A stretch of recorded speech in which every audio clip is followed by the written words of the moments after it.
so determined to die? One last chance, villains! Bow down and acknowledge your king! Your god!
Why am I cast down? But it is you who are the villains. Father told me that I am hope. I am righteousness. That I am a god. That is why I was born, as man and sin eater both. I kept the people safe. They respected me. Worshipped me. How can this be? I should be the one looking down at you.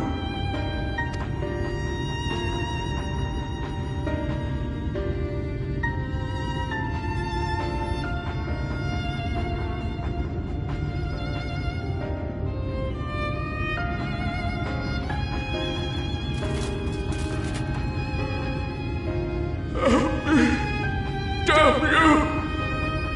I am your god!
Look! The sky!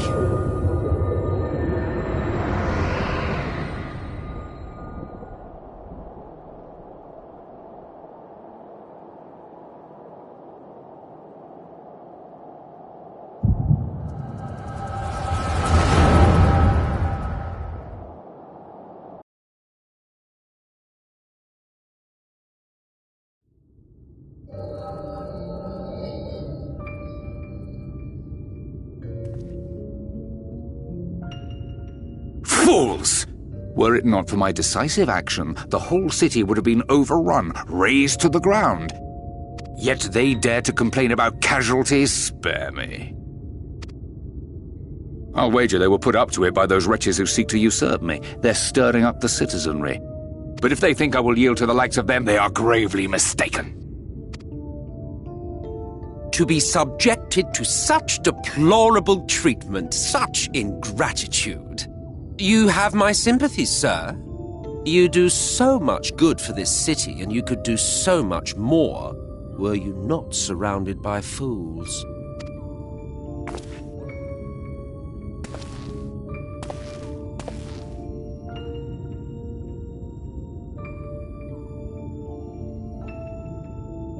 Who are you? You're not supposed to be in here. My apologies for the intrusion, but I come bearing a proposal, one that will ensure the longevity of your reign.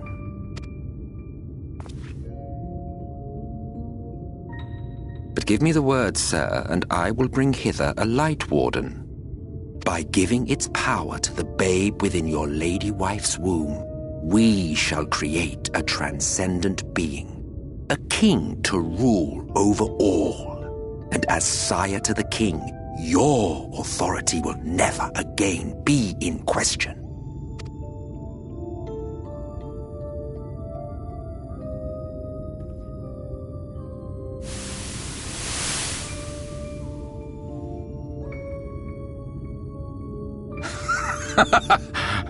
Amazing. Before my Vorthri, they behave as docile pets.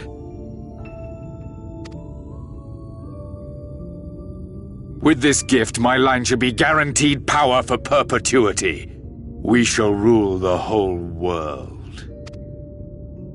By all means, sir. United under Yulmor's banner, men will cease fighting and abandon their ambitions. Thus, they will grow fat and complacent, and in their sloth, seal your supremacy.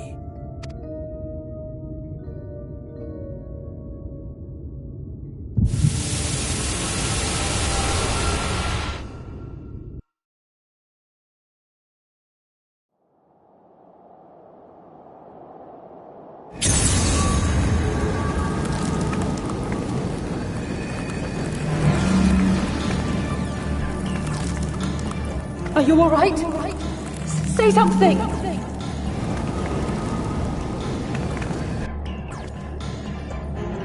"12 forfend. Urianger, if you've aught up your sleeve, now is the time.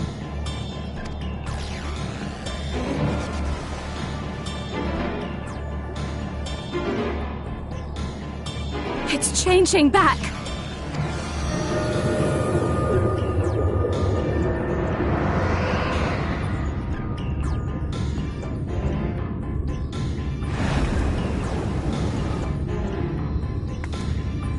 The combined power of every Light Warden is too terrible a burden for any one soul to bear. And so I shall relieve you of it.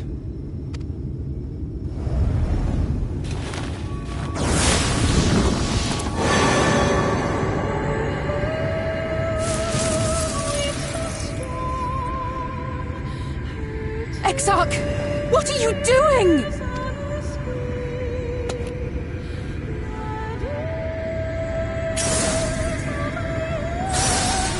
I will channel this profusion of power to the Crystal Tower and use it to travel to other worlds.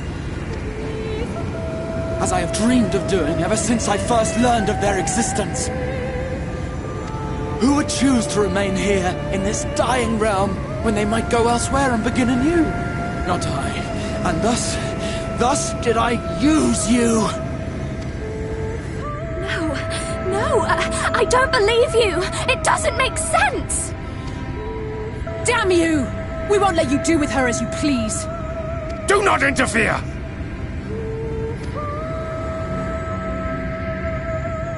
Please, I beseech you all, let him go!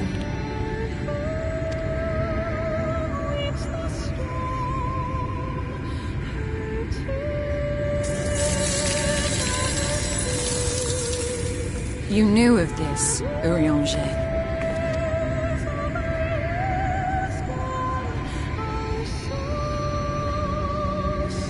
"'Tis all a fiction. Such vaguely defined acts of teleportation stand no chance of success. The Exarch will never live to see another world, as he knows only too well." Then, what does he mean to do?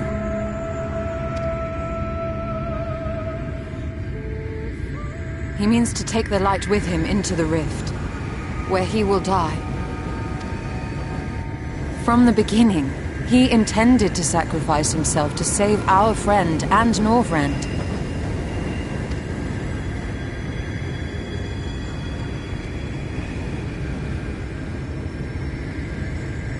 At journey's end, an opportunistic thief makes off with the hero's prize. A paltry way to end a chapter, I concede. Yet your tale will continue, and my role in it will scarcely be remembered.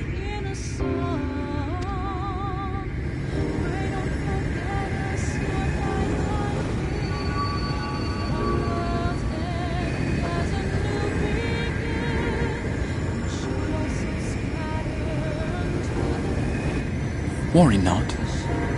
Whatever should become of me, I will be happy and free, safe in the knowledge that I have played my part.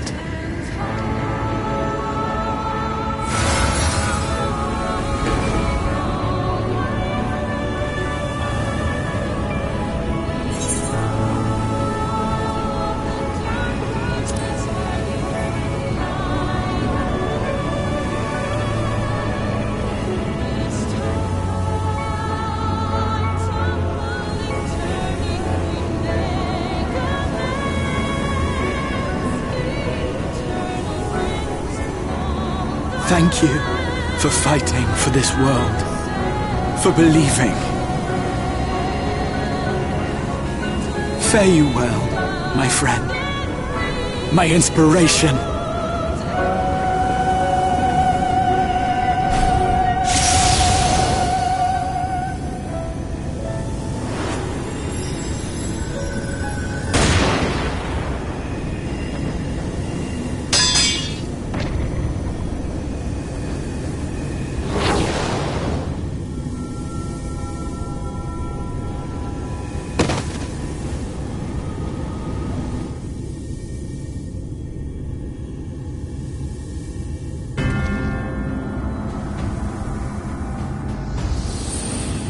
Only those who possess the royal eye of the Allagan Imperial line are capable of controlling the Crystal Tower. Such individuals do not exist in the First.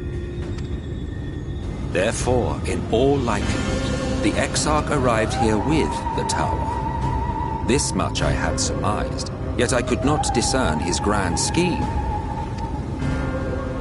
To think that he went through all this trouble for the sake of a single hero.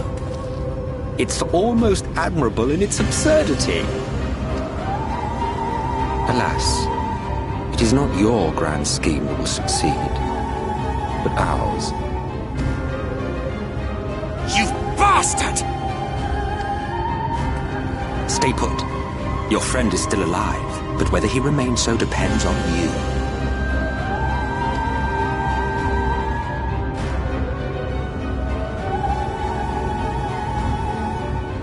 What a disappointment you turned out to be.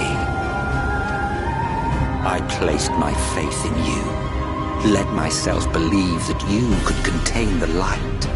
But look at you now, halfway to becoming a monster. You are unworthy of my patronage.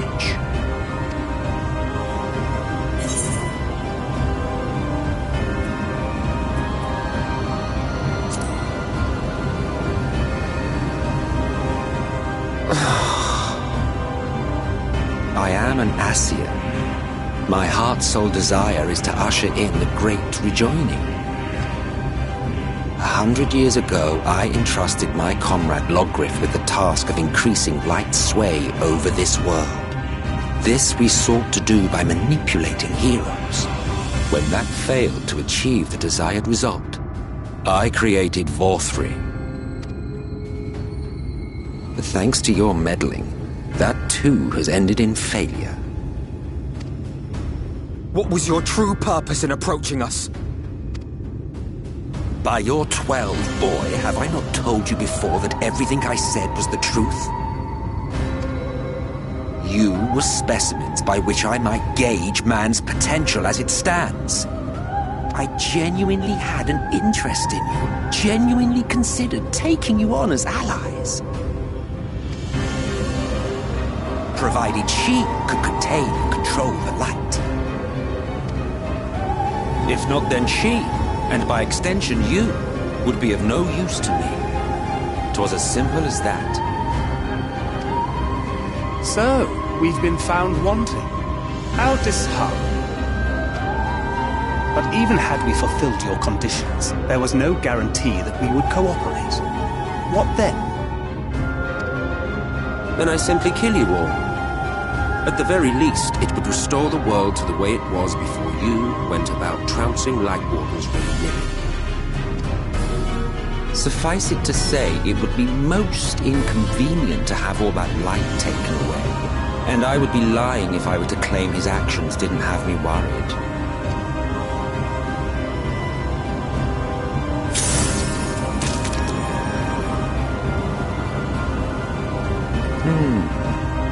You still retain your form and your senses, but you have all but become a Sin Eater. Whether you will it or no, your mere existence will serve to engulf the world in light.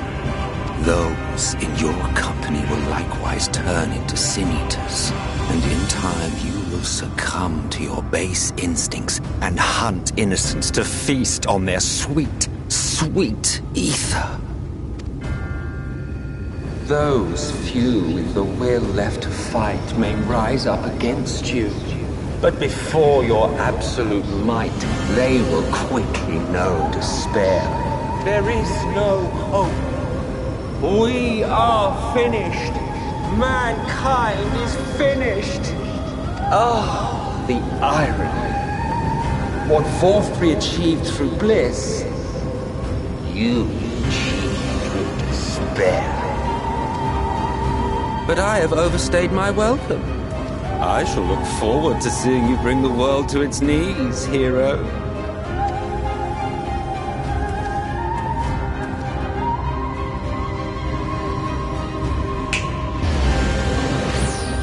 Exarch! I have naught to show for all the time and effort I invested in you. He is a small token for my troubles. I did not expect that I could learn aught from man, but I may yet learn something from all the knowledge he had hoarded for his precious hero.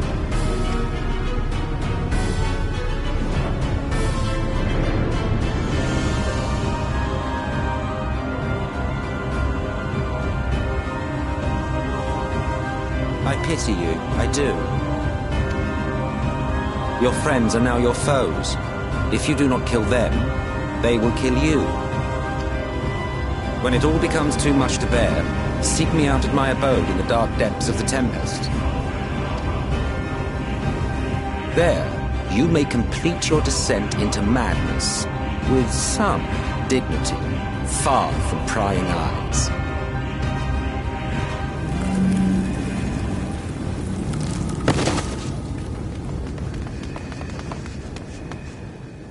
Till then, I bid you farewell, Eater.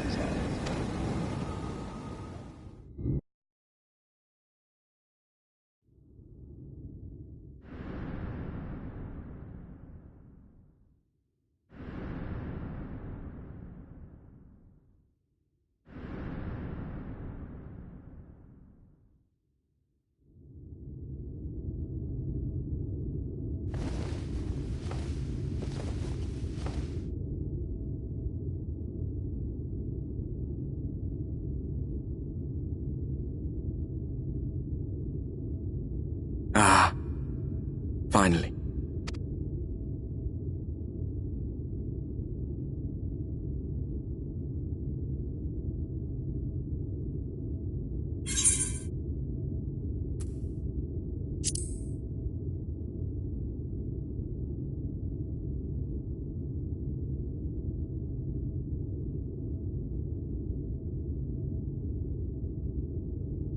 After you collapsed, Emmet's self vanished. Then Reen did what she could to stay the raging of the light within your body. Thanks to her, you're still you, but she's only delayed the inevitable.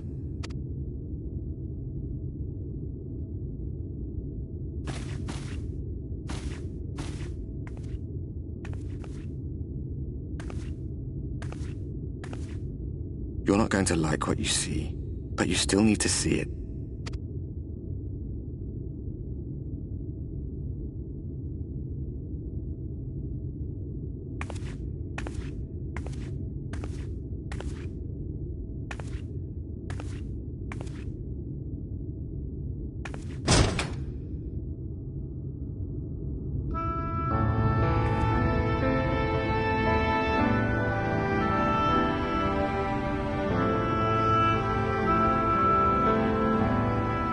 It's like this all over. The whole of Norvrat is shrouded in light again.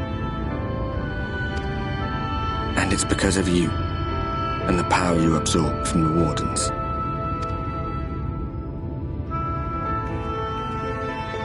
No one knows but your friends. When they carried you down from the mountain, they told everyone waiting below that they didn't understand why the light had returned. Now they're out there trying to allay the people's fears, while searching for a way to save you.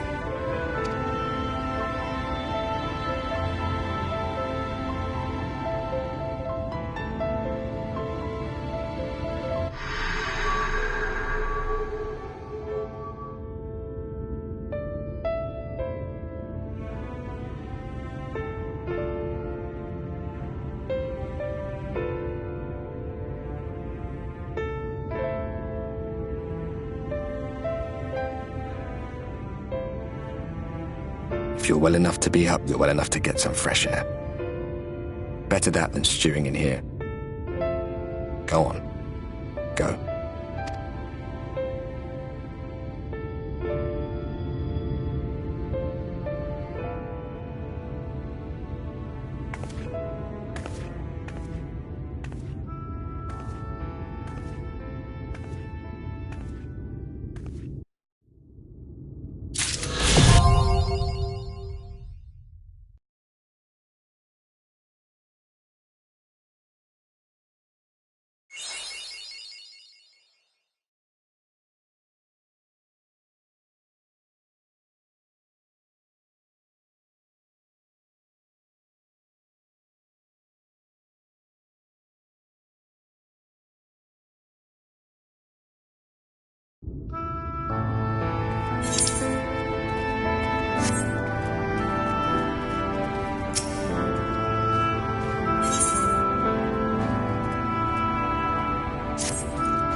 people of this city have spirit, I'll give them that. They've not lost the will to fight.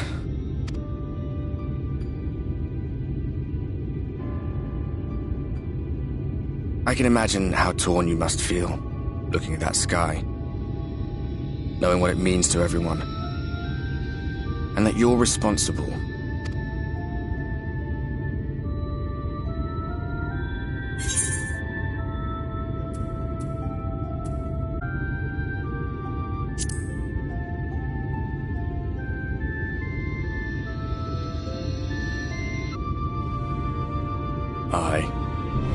An all too familiar one. Here you stand alone, expecting no one else to bear the burden for you.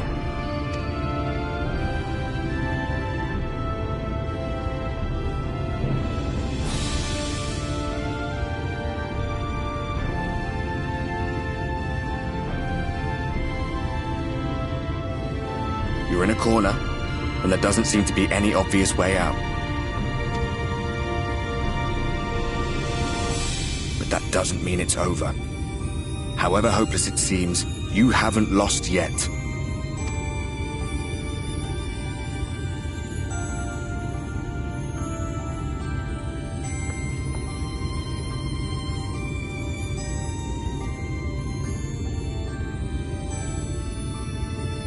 I remember looking up at the sky like this before.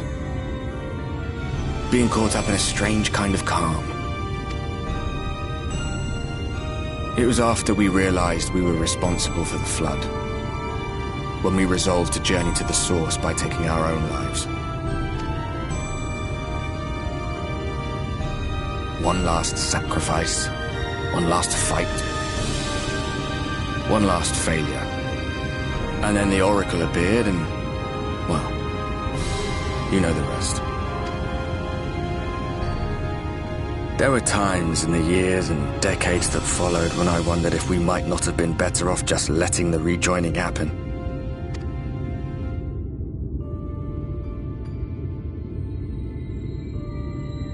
That we'd made one last mistake. But seeing that giant Talos stir to life cured me of any doubts I still had. Always we took the burden of fighting upon ourselves. That's what heroes do, isn't it? So we never had the chance to see anything like that. Our people coming together as one.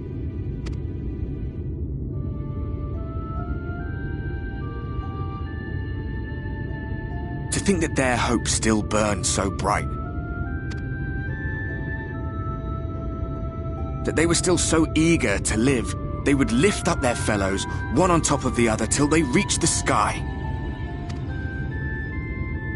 No. We made the right decision. And I can finally feel proud of the part we played in helping this world survive.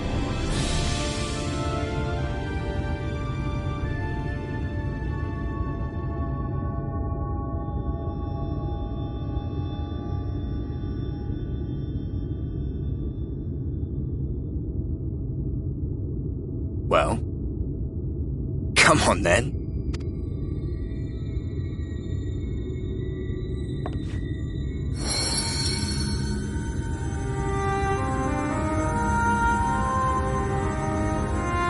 As I thought, what happened between us was no coincidence. My story may be finished, but the fates have gifted me a minor role in yours.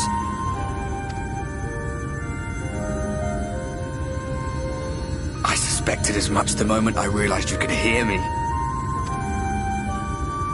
But it's hard not to doubt yourself when you're the man who caused the flood. I was afraid to do anything more than watch for fear of making things even worse. But no longer. After all, the path I once walked is now yours to finish.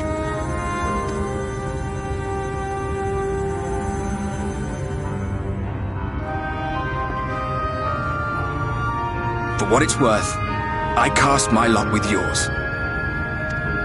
If you need a push, I'll be right there behind you. If you lose control, I'll do my best to stop you. So, let us be about it, hero.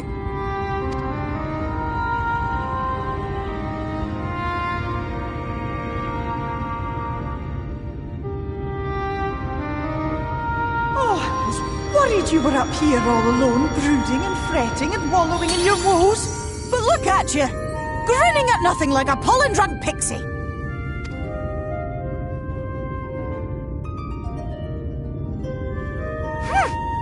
Look at what you've done to your ether. It's a mess. And you have cracks running all through that pretty soul of yours.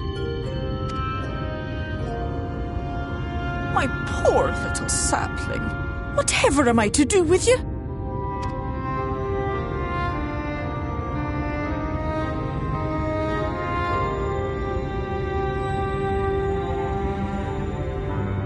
Shall I yield up my throne?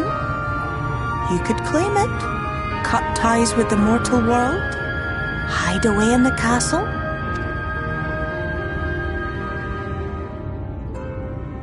It won't fix the problem, but would it really matter? If any pesky heroes come calling with steel and magic, all of Il Meg will rise up in your defense.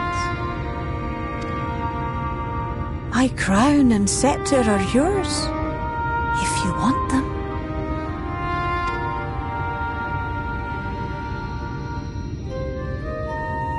What? Don't give me that look. Of course I knew before I asked that you'd never ever heed such a wicked suggestion. And besides, what would become of my precious and ephemeral flower?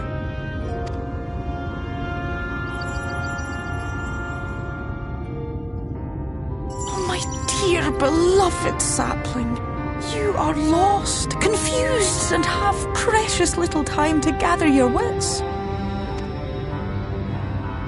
Your kind is always so preoccupied with what lies ahead, and so we muddle your vision with fog and glamour.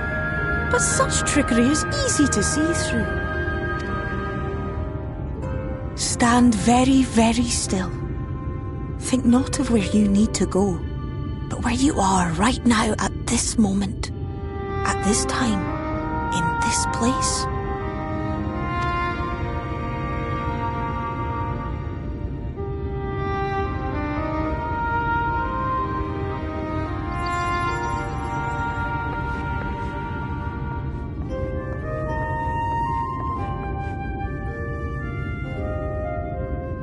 Our cairn of crystal.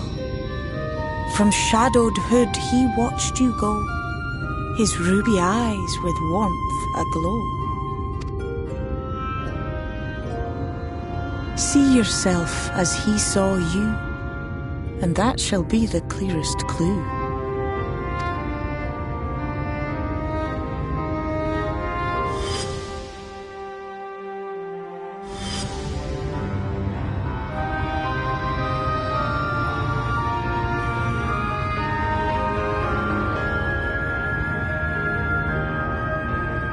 You stand in his garden, dear sapling. Ask his flowers what they know, and you will surely find an answer. But what will you do with it, I wonder? I'll be watching and waiting, waiting and watching.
I have unlocked the door to the umbilicus. You are free to enter.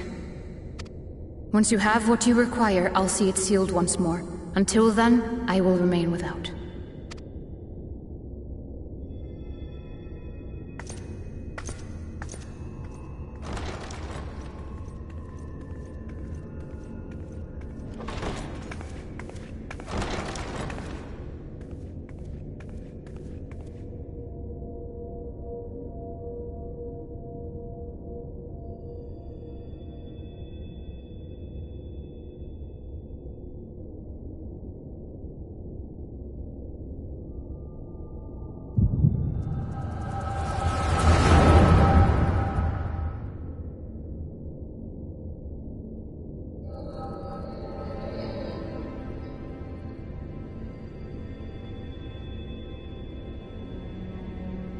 A moment to collect my thoughts, I prithee.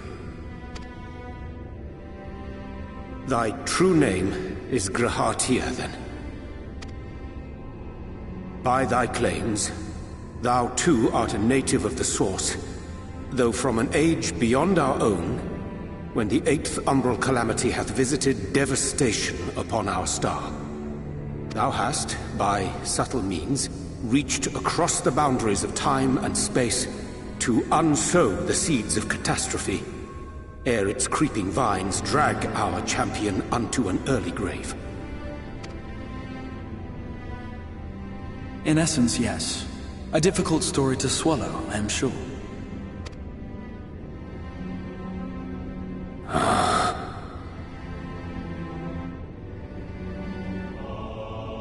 I doubt not the veracity of thy words, not the account of thy coming, nor that of the fated calamity.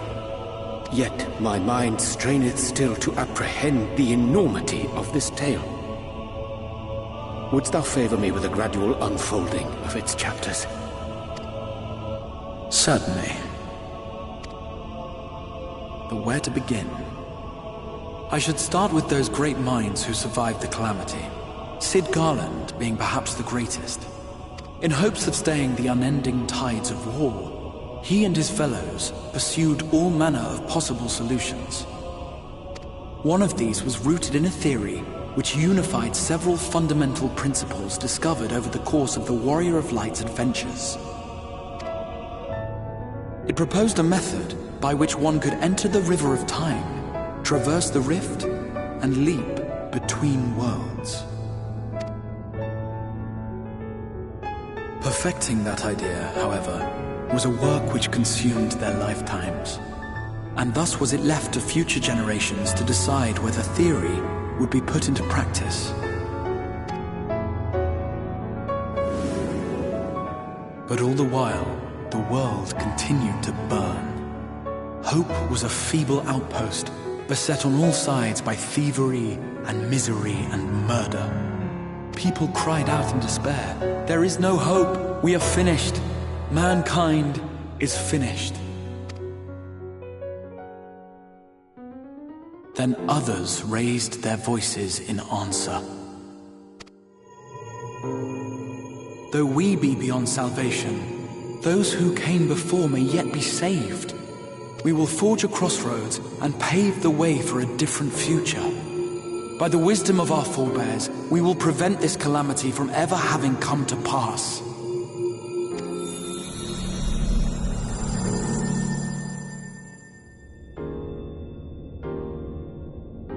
The fighting went on unabated, but some few took up Sid's research and labored to realize those impossible ideas.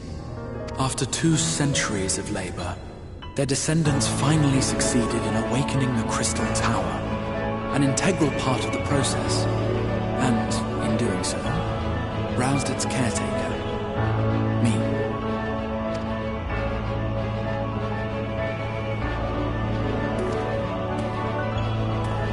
By this stage, scholars had largely established the phenomena underpinning the rejoining, and identified the first as the shard which precipitated the 8th umbral calamity. This grand structure was already capable of storing the energies required to attempt the translocation. All that remained was to augment some few of its functions based upon the theoretical models of Sid. and his compeers. And by means of such technologies didst thou effect thine arrival in the first, to an age before this star had joined with the Source.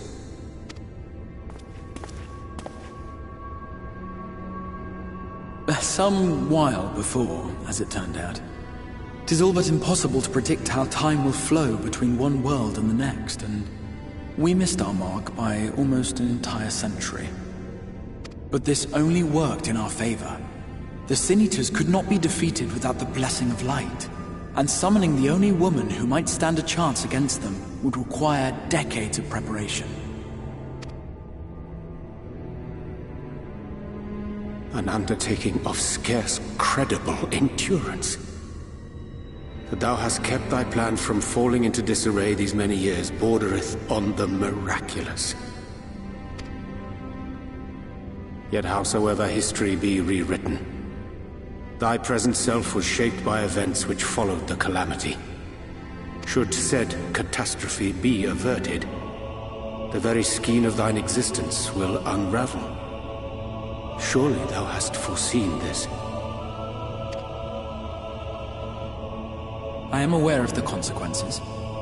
'Tis for that very reason Sid and his colleagues bequeathed their legacy as an offering, and not an edict. Oneself for the happiness of others, and with no promise of reward. 'Tis a hard thing to ask. Harder still for those condemned to survive in a world which pitted brother against brother. Indeed, you are right to call the execution of this plan miraculous, though the force which held it together was nothing so inexplicable. It was her. The warrior of light has been our unbroken thread.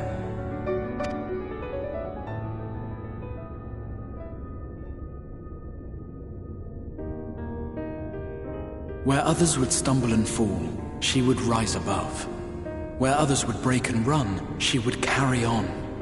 The warrior of light's tale is one of unyielding bravery. To tell it was to feel courage. To hear it was to feel hope. It was a breath of inspiration in an age of suffocating shadow. In the histories of a fallen nation was our hero hailed as its greatest ally. In the time-worn pages of a noble's memoirs were her deeds joyously retold. For many, these stories were the flame which warmed them through the coldest of nights.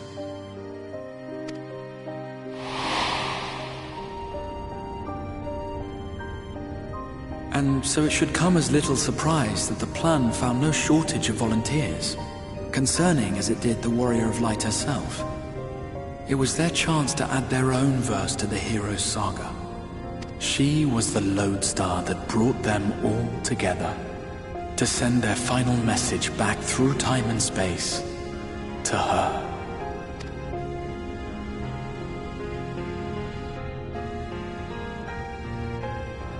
The light of your legacy was our torch in the darkness. Burn bright again and live.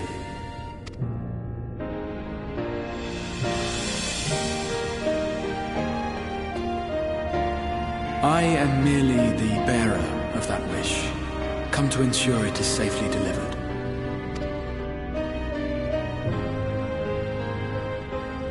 Wherefore sharest thou this burden with me and no other?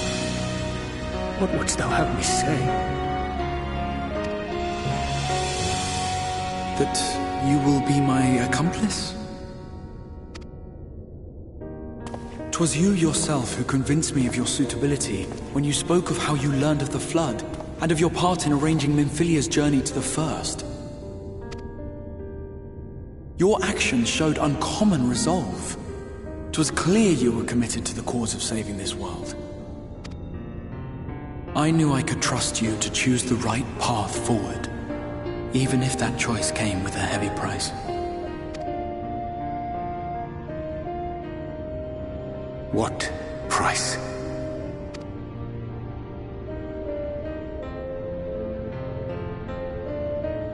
When all is said and done, and the last of the Light Wardens lies slain, I will absorb their corrupted ether, and then I will die. Knowing what I know of your companions, not to mention your champion, they will try to stop me. But in saving one, they would save none. Therefore, I implore you to aid me in concealing my identity, and ensuring this tale ends as it must. To this end, I would have you take what I have told you of the Calamity, and make of it a portent. A prophetic vision you beheld in the swirling chaos of the rift.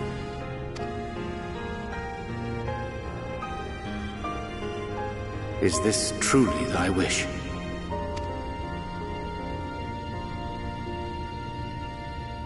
History remembered the Warrior of Light, as I knew it would. And I will suffer no other to rescue the champion whose star has charted my course.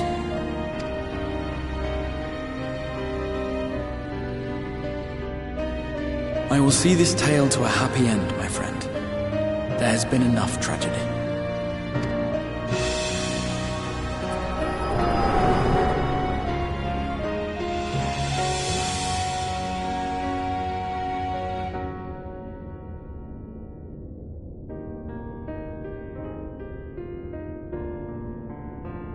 Careful now. If you lose control again, the Light could claim you for good. Although it's probably only a matter of time before you succumb to the change in any case.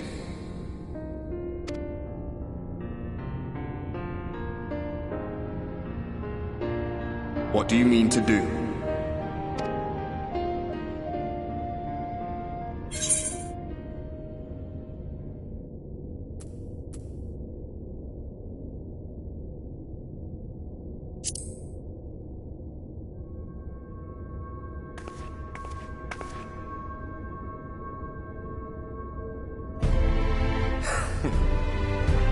We should be on our way.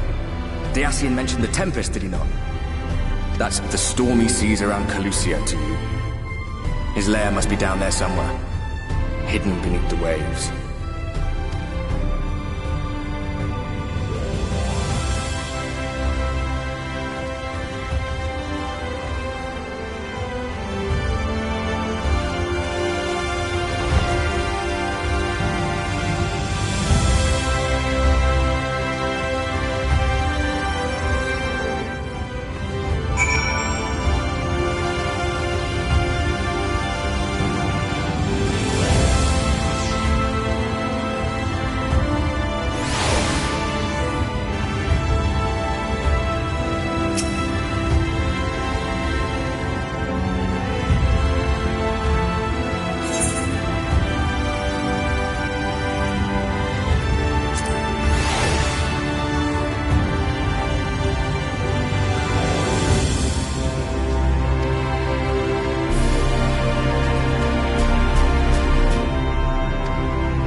Ah, we have found thee.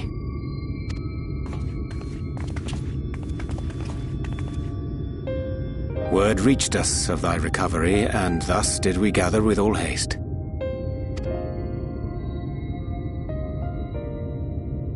Ah. By thy looks I gather thou hast gleaned that which I came to tell thee.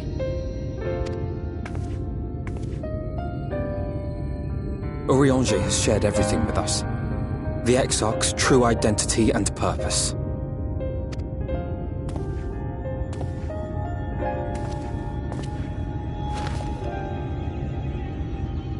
I offer no excuses. When I agreed to aid the Exarch with his plans, 'twas in full acceptance of the condemnation I would face when my duplicity was laid bare. Yet it is not rancor, but resolve that I sense in thee. Thou art fully intent upon walking thy path to its end, art thou not? If thou canst forgive my deception, or, failing that, set aside thy displeasure for a time, I do beg leave to follow thee. What strength and wisdom I possess are thine to command.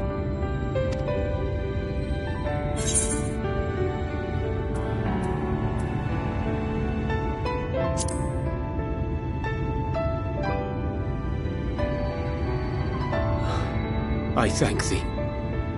Doubt not but that I will do all in my power to repay thy kindness and fulfill the Exarch's wishes.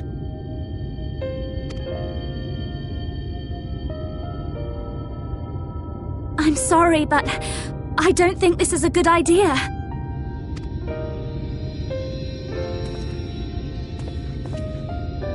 Leaving the Crystarium, I mean, with or without Urianger. What I did for you won't last forever. There's no telling when the light will break free again. Please, you must stay here, at least for a little while longer. We will find a way to cure this, I promise you. How can you make promises? We don't even know where to start. Alize, please. You know Reen was only trying to help. Of course I know! I know only too well! But making promises you have no way of keeping is not a kindness. It's a lie. Plain and simple. We've all searched high and low for an answer, and every one of us came back empty-handed. I am not about to stand in her way now. Not after failing her in her hour of need.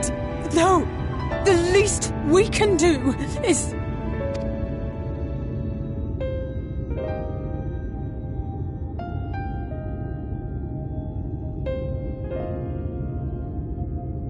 We will go with you as well. There is naught to be gained by standing still. Indeed, we have exhausted every other avenue. Lead, and we shall follow. If there is any hope to be found, then we will surely find it at your side. Are we all in agreement, then?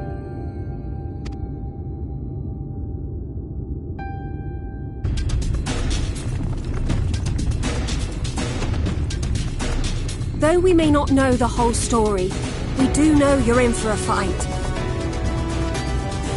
And while the Exarch's away, it falls to the rest of us to see the Warrior of Darkness is given a proper send-off. You told them! No! Well, not in so many words.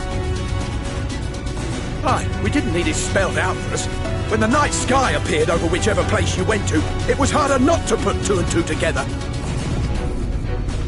From the moment I heard that you and the Exarch shared the homeland, I had my suspicions.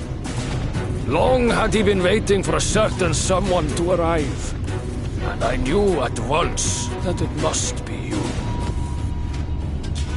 Exactly. When he went up to meet you, it was clear it was no ordinary visitor.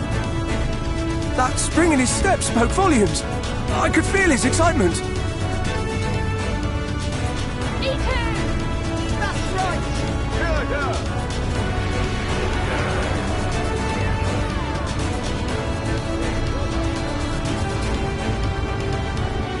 We do not fully understand where you or the Exarch hail from, or why you've all done so much to protect us. But we are deeply grateful nonetheless. So, if there is anything at all we might do to aid your journey, you need only name it. What would you have of us?